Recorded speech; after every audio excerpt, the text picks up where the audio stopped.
من سيئات أعمالنا من يهد الله فلا مضل له ومن يضلل فلا هادي له وأشهد أن لا إله إلا الله وحده لا شريك له وأشهد أن محمدا عبده ورسوله يا أيها الذين آمنوا اتقوا الله حق تقاته ولا تموتن إلا وأنتم مسلمون يا أيها الناس اتقوا ربكم الذي خلقكم من نفس واحدة وخلق منها زوجها وبث منهما رجالا كثيرا ونساء واتقوا الله الذي تساءلون به والأرحام إن الله كان عليكم رقيبا يا أيها الذين آمنوا اتقوا الله وقولوا قولا سديدا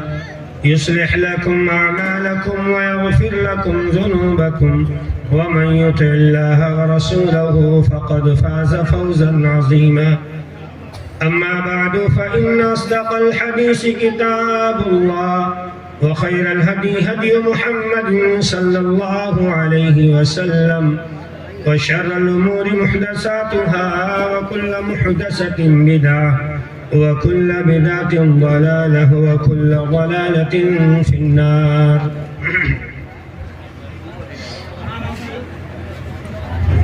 داعش پر موجود طالبان علوم نبویہ، پنڈال میں موجود بزرگان دین، نوجوان ساتھیوں، اسلام کی، قوم کی، سماج کی عزت و آبرو، پردہ نشین خواتین اسلام، آدھی رات گزر چکی ہے، موسم سرما ہے، بہت ہی سخت سردی ہے، پنڈال بالکل خالی ہو چکا ہے، تقریباً خواتین کی مجلس سے بھی آدھی خواتین جا چکی ہیں۔ اب پنڈال میں اور خواتین کی مجلس میں اتنے ہی لوگ موجود ہیں، وہی لوگ موجود ہیں یا تو جن کا مکان بڑا دور ہے یا جن کے پاس کوئی مجبوری ہے۔ میں آپ کے سامنے 5 سے لے کر 10 منٹ تک ٹوٹی پھوٹی زبان میں گفتگو کرنا چاہتا ہوں۔ میرے بعد انشاءاللہ ہم سب کے عزیز خطیب ان کا خطاب ہوگا۔ چونکہ خواتین سماج کی ریڑھ کی ہڈی کے مانند ہے، اگر عورت سدھر جائے، ہدایت کے راستے پر آ جائے تو یہ سمجھیے کہ ایک نسل بالکل سدھر گئی، اور اگر ایک عورت بگڑ گئی تو سمجھیے گا کہ پوری کی پوری نسل برباد ہو گئی۔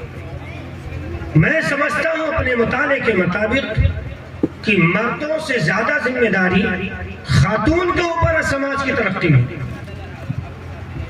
چونکہ بچے کی پیدائش، میں تفصیلی کلام نہیں کرنا چاہتا، اشارے میں گفتگو کروں گا، چونکہ بچے کی پیدائش سے قبل کا جو مرحلہ ہے اور بچے کی پیدائش سے لے کر کے جو 4-5 سال کا مرحلہ ہے، پورا کا پورا وقت ماں کے پاس بچے کا گزرتا ہے، اور وہ مرحلہ انسان کی زندگی کا سب سے اہم مرحلہ ہوتا ہے۔ آئیے جو خاتون اسلام ہیں، ان کو میں ان کی ذمہ داری یاد دلانا چاہتا ہوں، اور ان کا کھویا ہوا وقار جو ہے اسے واپس دلانے کی کوشش بھی کروں گا انشاءاللہ۔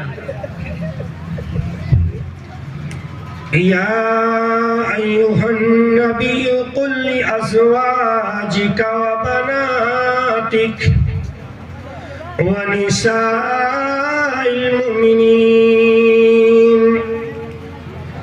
اے نبی اپنی بیویوں سے کہہ دیجئے، اپنی بیٹیوں سے کہہ دیجئے، اور تمام مسلمہ عورتوں سے کہہ دیجئے، یدنین علیہن من جلابیبہن، جب وہ گھروں سے باہر نکلے، جب وہ مارکیٹ میں جائیں، یا اجنبی مردوں کے سامنے آئے تو اپنے آپ کو چادروں میں لپیٹ لیا کرے، ان کے بدن کا اتار چڑھاؤ نظر نہیں آنا چاہیے۔ اللہ رب العالمین نے یہ خطاب نبی کریم جناب محمد الرسول اللہ سے کیا اور نبی سے کہا اے نبی اعلان کر دیجئے تمام مسلمہ عورتیں جب بھی مارکیٹ میں آئے، جب بھی گھروں سے باہر نکلے، جب بھی اجنبی مردوں کے سامنے آئے، یدنین علیہن من جلابیبہن، تو لوگ اپنے آپ کو چادروں میں لپیٹ لیا کرے،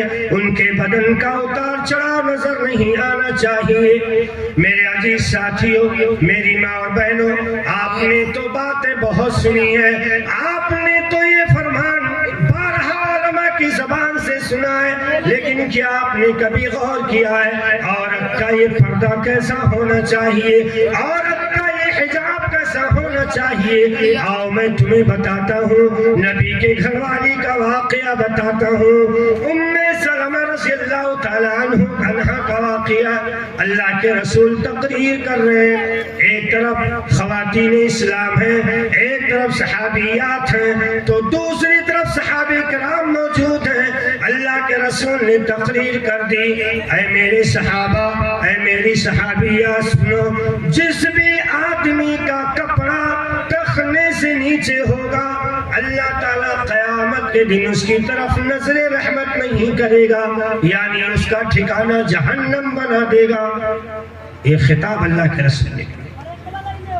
ام سلمہ رضی اللہ تعالیٰ عنہ کو فکر دامنگیر، آپ نے پوچھا اللہ کے رسول آپ نے جو ارشاد فرمایا ہے، پھر ہم خاتون کا جو لباس ہے، ہم لوگوں کا جو کپڑا ہے وہ ٹخنے سے نیچے رہتا ہے، ہماری ہائٹ سے لمبا کپڑا زمین کو گھسٹ کر چلتا ہے، تو ہم لوگوں کا کیا بنے گا؟ ہمارے بارے میں شریعت کیا کہتی ہے؟ اللہ کے رسول کہنے لگے ام سلمہ آپ نے مسئلے کو سمجھا نہیں، اے ام سلمہ میرا یہ فرمان عورتوں کے لیے نہیں، میرا یہ فرمان مردوں کے لیے خاص ہے، یعنی جس آدمی کا کپڑا، جس مرد کا کپڑا ٹخنے سے نیچے ہوگا، زمین کو گھسٹ رہا ہوگا، اللہ تعالیٰ قیامت کے دن اس کی طرف نظر رحمت نہیں فرمائے گا۔ ام سلمہ کہتی اللہ کے رسول پھر ہم عورتوں کا مسئلہ کیا ہے؟ اللہ کے رسول کہتے ہیں ام سلمہ سیدھی سیدھی بات یہ ہے، اگر تمہاری ہائٹ 4 فٹ کی ہے تو تمہارا کپڑا 4.5 فٹ کا ہونا چاہیے، یعنی تمہاری ہائٹ سے زیادہ 1 بالش لمبا ہونا چاہیے۔ ام سلمہ کی غیرت دیکھو، کہتی ہیں اللہ کے رسول اگر 1 بالش ہماری ہائٹ سے ہمارا کپڑا لمبا ہوگا تو ہمارے ٹخنے پر اجنبی مردوں کی نگاہ پڑے گی۔ اللہ، عزت و آبرو کی حفاظت اس قدر ہونی چاہیے، ہماری ماں اور بہنوں کے اندر غیرت ایمانی اس قدر ہونی چاہیے، نبی کے گھر والی اسلام کی عزت اور آبرو خاتون اسلام ام سلمہ کا مسئلہ یہ ہے کہ میرے ٹخنے پر کسی اجنبی مرد کی نگاہ نہیں پڑنی چاہیے۔ آج مسلم معاشرے کا جائزہ لیا جائے، باپ بھی اندھا ہو چکا ہے، نوجوان بھائی بھی اندھا ہو چکا ہے، بڑی بہنیں بھی اندھی ہو چکی ہیں، ماں بھی اندھی ہو چکی ہے، لباس وہ دیا جاتا ہے، پہننے کے بعد بھی ہماری مائیں ننگی نظر آتی ہے، بدن کا اتار چڑھاؤ نظر آ جاتا ہے، نوجوان ایک ایک انگ گن کر پورے بدن کا پورا پور بتا دیتا ہے، پورے حصے کو شمار کر کے نمایاں کر دیتا ہے، ظاہر کر دیتا ہے کہ یہ عورت فلاں گھر کی ہے، فلاں گھر کے رہنے والی ہے، فلاں کی بیٹی ہے، فلاں کی بہن ہے۔ ام سلمہ کا معاملہ یہ ہے، صحابیات کا مسئلہ ہے کہ ٹخنے پر کسی کی نگاہ نہیں ہونی چاہیے۔ اور ہماری ماں اور بہنیں جب مارکیٹ جاتی ہے، ٹھیک ہے آپ کے پاس مجبوری ہے، شوہر گھر پر نہیں ہے، باپ گھر پر نہیں ہے، ماں نہیں ہے، مجبوری ہے مارکیٹ جانا، لیکن یہ بھی کیا بات ہوئی کہ آپ جا کر کے اپنے بدن کی نمائش کرائیں اور مارکیٹ میں جانے کے بعد یہ سوچیں کہ دکاندار کے ہاتھوں پر ہاتھ رکھ دیں گے تو مال کی قیمت کم ہو جائے گی۔ مطلب آپ اپنی عزت کو سامان کی قیمت لگاتی ہے تاکہ باقی سامان کی قیمت ہو جائے، آپ کے ہاتھوں پر ہاتھ رکھنا اجنبی مردوں کا کام نہیں، ہو تو آپ کے شوہر کے لیے اللہ نے آپ کو بنایا۔ میرے عزیز ساتھیوں، میری ماں اور بہنوں، اپنے ایمانی غیرت کو تمہیں جگانا پڑے گا، تب تمہیں تمہارا وقار کھویا ہوا ملے گا، تب جا کر کے تمہاری عزت تمہیں دوبارہ ملے گی۔ آؤ میں تمہیں اس صحابیہ کا واقعہ سناتا ہوں جس کا صرف ایک ہی بیٹا ہے۔ بیٹا کہتا ہے والدہ میں جنگ میں جانا چاہتا ہوں۔ ماں نے اجازت دے دی، بیٹا جا جنگ میں چلی جا، لیکن تجھے قسم ہے اگر تو میرا سگا بیٹا ہوگا تو نبی کا ساتھ چھوڑ کر کے تجھے واپس نہیں آنا ہے، جان چلی جائے تیری ماں کو گوارا ہے، لیکن اے میرے بیٹے تو جنگ سے بھاگ جائے تیری ماں کو یہ گوارا نہیں ہے۔ وہ بیٹا جنگ کے میدان میں گیا، وہاں پر وہ شہید ہو جاتا ہے۔ خاتون اسلام ام خلاد رضی اللہ تعالی عنہ کو خبر مل جاتی ہے میرا بیٹا شہید ہو گیا ہے۔ ام خلاد نقاب اوڑھتی ہے، چادر میں خود کو لپیٹ لیتی ہیں، جا رہی ہے۔ آنے والے جانے والے دیکھ رہے ہیں ایک خاتون راستے میں جا رہی ہے، لیکن کوئی پہچان نہیں پا رہا یہ عورت کون سی ہے، کوئی نہیں پہچان پا رہا۔ آج ہماری ماں اور بہنوں کو دیکھ کر کے لوگ پورا خاندان بتا دیتے ہیں، پوری نسل بتا دیتے ہیں۔ کہنا کیا ہے، غلطی بھائی مردوں کی نہیں، عورتیں خود اپنے آپ کو دکھاتی ہیں۔ ان کی عزت اتنی سستی ہو گئی ہے جتنی سستی میرے خیال سے آج کل کوئی چیز ہی نہیں ہے۔ یہ میرے نظریے سے نہیں، یہ ہمارے معاشرے کا جائزہ لینے سے معلوم ہوتا ہے۔ وہ کہتی ہے ہماری عزت لٹ رہی ہے، لیکن حفاظت کرنے والی چیز نہیں پہنتی ہے، پہنتی ہے وہ لباس جس سے ان کے بدن کا اتار چڑھاؤ نظر آ جائے۔ یہاں دیکھو ام خلاد رضی اللہ تعالیٰ عنہ حجاب پہن کر کے چادر میں خود کو لپیٹ کر کے جا رہی ہے۔ آنے والے صحابی جانے والے صحابی سامنے سے گزر رہے، کوئی پہچان نہیں پا رہا یہ عورت کون سی ہے، بس اس کے علامت سے پہچان لے یہ کوئی مومنہ عورت ہے، کوئی مسلمان عورت ہے۔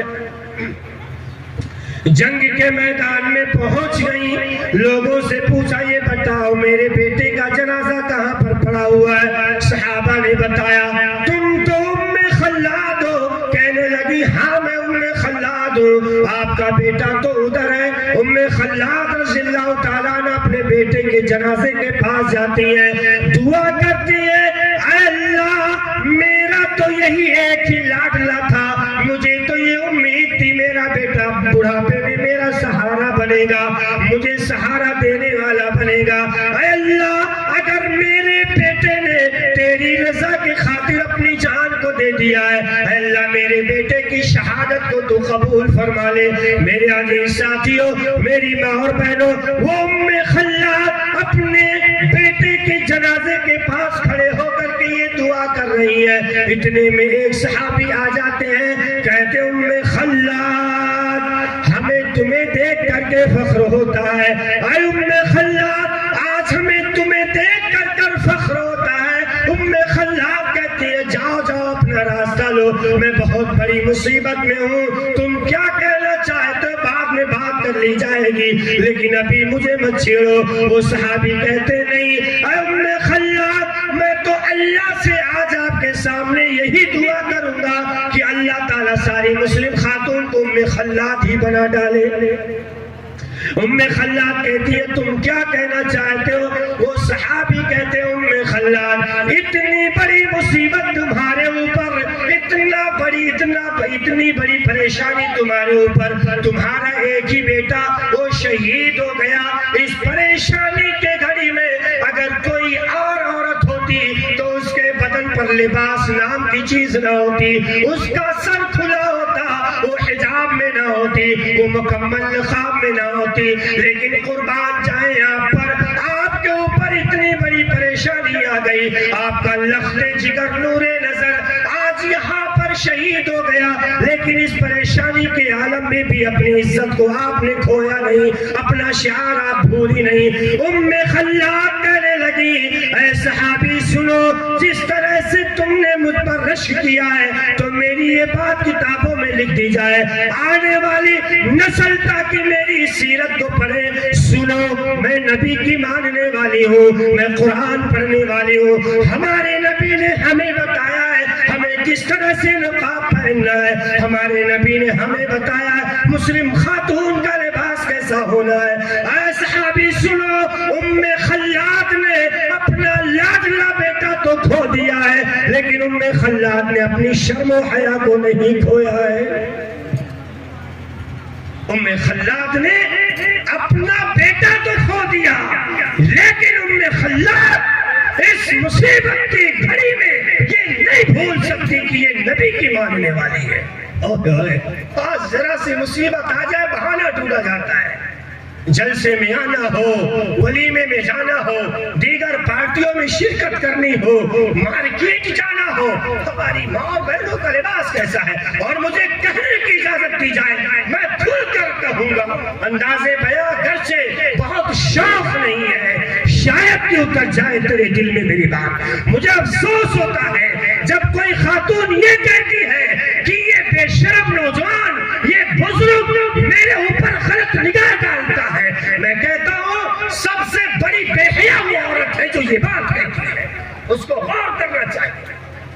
آپ مجھے بتائیں، شاہراہ عام پر تو عورت جا رہی ہے، تو لڑکیاں جا رہی ہو، ایک لڑکی مکمل حجاب میں ہے، اس کے بدن کا اتار چڑھاؤ نظر نہیں آتا، اس کے بدن کا انگ نظر نہیں آتا ہے، اور ایک لڑکی ہے، ایک عورت ہے جا رہی ہے، اس کے بدن کا اتار چڑھاؤ نظر آ رہا ہے، انگ نظر آ رہا ہے، سینے کا چڑھاؤ اتار نظر آ رہا ہے، پیچھے سے ساری چیزیں نظر آ رہی ہیں۔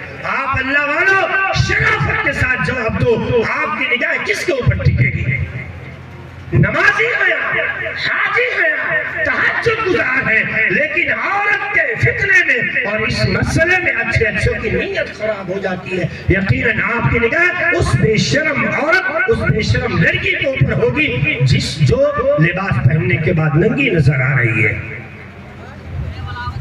آپ ننگی ہیں، آپ کو اللہ نے فتنہ بنایا ہے، آپ کے اندر اٹریکشن ہے، آپ کے اندر کشش ہے، آپ کے اندر کھچاؤ ہے۔ اللہ نے آپ کو اسی لیے پردہ کرنے کا حکم دیا ہے تاکہ کسی کی نگاہ نہ پڑنے پائے، لیکن آپ پردہ نہ پہن کر چست لباس پہن کر مارکیٹ میں جاتی ہے، اجنبی مردوں کے سامنے آتی ہے۔ اور جب آپ نے ہمیں دعوت نظارہ دیا، آپ نے ہمیں حکم دیا کہ اے شاہراہ عام سے گزرنے والے مردوں، تم مجھے دیکھو میں کتنا خوبصورت بن سنور کر کے تمہارے درمیان آئی ہوں۔ جب آپ نے مجھے دیکھنے کی دعوت دی، جب آپ نے مجھے دعوت نامہ بھیج دیا، تو پھر تو ضروری بھی ہوتا ہے کہ دعوت نامہ قبول کیا جائے۔ ہم نے اگر دیکھ لیا تو کون سی غلطی کی؟ اگر آپ کو شکایت ہے تو پھر عراق کے شہر عموریہ کی اس عورت کی طرح تم بن جاؤ کہ جب ایک یہودی انسان نے، ظالم نے اس عورت کو ننگا کرنا چاہا تو اس عورت نے آواز لگایا، واہ معتصمہ، اے معتصم باللہ سن، تیری بہن مسلم خاتون کی عزت لٹنے والی ہے۔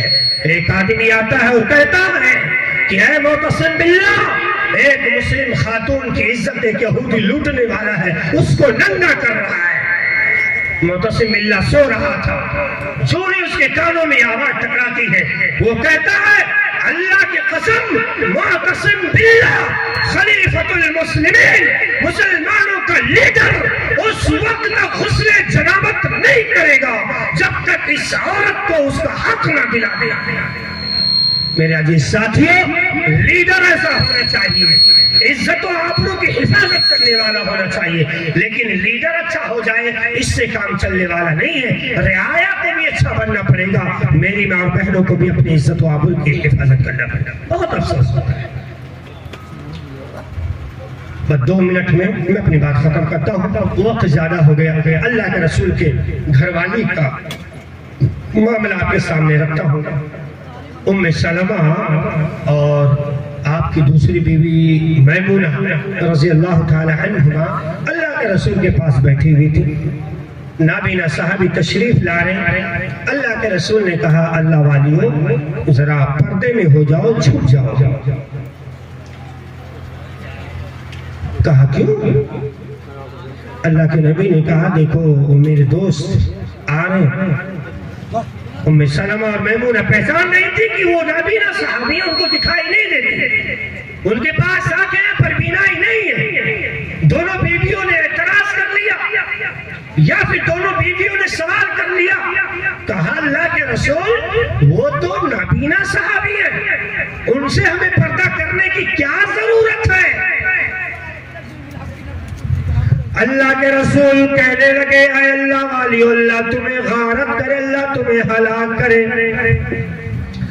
اگر میرے اس صحابی کے پاس اللہ نے بینائی نہیں دی ہے, اگر اس کے پاس بینائی نہیں ہے, لیکن کیا تم اندھی ہو؟ کیا تمہیں دکھائی نہیں دیتا ہے؟ کیا تم نے اللہ کا یہ فرمان نہیں سنا ہے وَقُلْ لِلْمُؤْمِنَاتِ يَغْضُضْنَ مِنْ أَبْصَارِهِنَّ کہ اجنبی مردوں کی جانب بھیجا عورتیں بھی بھیجا نگاہ نہ ڈالے. اجنبی مردوں پر بھی عورتوں کی نگاہ نہیں پڑنی چاہیے. وہ آنے والا گرچہ اس کے پاس آنکھیں بینائی نہیں ہے, لیکن کیا تم بھی اندھی ہو؟ تمہارے پاس تو آنکھیں ہیں, لہذا تمہارے لیے بھی ضروری ہے کہ تم بھی اس نابینا آدمی سے پردہ کرو. میرے عزیز ساتھیوں, نبی کے گھر والیوں کا طریقہ تو یہ ہے, نبی کا فرمان سن لیے, نبی نے حکم دے دیا, وہ پردے میں چھپ جاتی ہے. نابینا صحابی سے بھی انہوں نے پردہ کر لیا ہے. لیکن افسوس ہوتا ہے آج مسلم معاشرے کے گھروں کا حال دیکھ لیجئے. آج بہنوں ہی آ جائے تو نوجوان سالیاں خوبصورتی اختیار کر کے بہنوں ہی صاحب کو برتن پروستی ہے, پانی دیتی ہے کہ نہیں دیتی؟ کہاں سے ماحول سبایا؟ ماحول کو درست کرنے کی ضرورت ہے میرا عزیز ساتھیوں. دیکھو اسلام کے دائرے میں اگر رہنا ہے تو اسلام کے دائرے کے حساب سے عمل کرنا ہوگا, ورنہ اسلام کے دائرے میں آپ ہیں, فیصلہ آپ کے کرنے سے نہیں ہوگا. اسلام کو اصول اور قانون پر خود کو تولنا ہوگا. اللہ رب العالمین سے دعا کرتے ہیں مولا کریم ہم تمام مسلمانوں کو قرآن و حدیث پر عمل کرنے کی توفیق عطا فرمائے. آمین. وما علینا الا البلاغ المبین.